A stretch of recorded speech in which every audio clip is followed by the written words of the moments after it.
धडगाव तालुक्यातील साप यादिगर येथील उदय नदीवरील पूल 15 वर्षांपासून रखडलेला असून स्थानिक रहिवाशांची स्वातंत्र्याचा 77 वर्षांनंतरही परिस्थिती जैसे थे आहे। शासन प्रशासन कुंभकर्णी झोपेतून कधी जागे होणार? लोकप्रतिनिधी किती वर्ष बघ्याची भूमिका घेणार? आदिवासी जिल्हा राज्यात आदिवासी विकास विभाग स्पेशल निधीची तरतूद असताना आदिवासी भागातील पूल 15 वर्षे रखडला की राजकारणाचा साठमारीत रखडवला गेला, हा संशोधनाचा विषय आहे। मात्र एक निश्चित की या भागातील आदिवासी कुटुंबांना वर्षानुवर्षे जीव मुठीत धरून प्रवास करावा लागतो।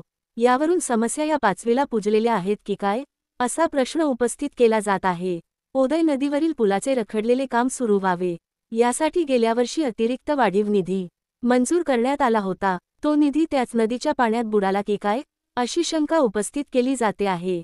दरवर्षी पावसाळ्यात अशीच परिस्थिती निर्माण होते।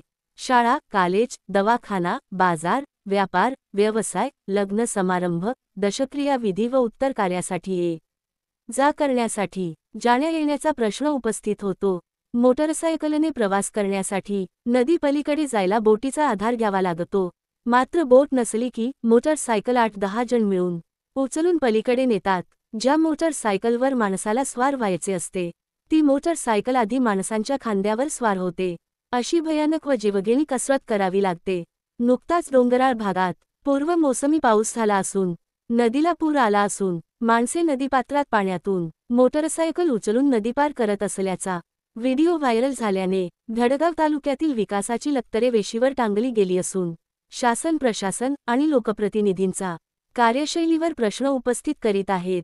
सातपुडा मिरर न्यूज नेटवर्कचे YouTube channel subscribe, like, comment करा।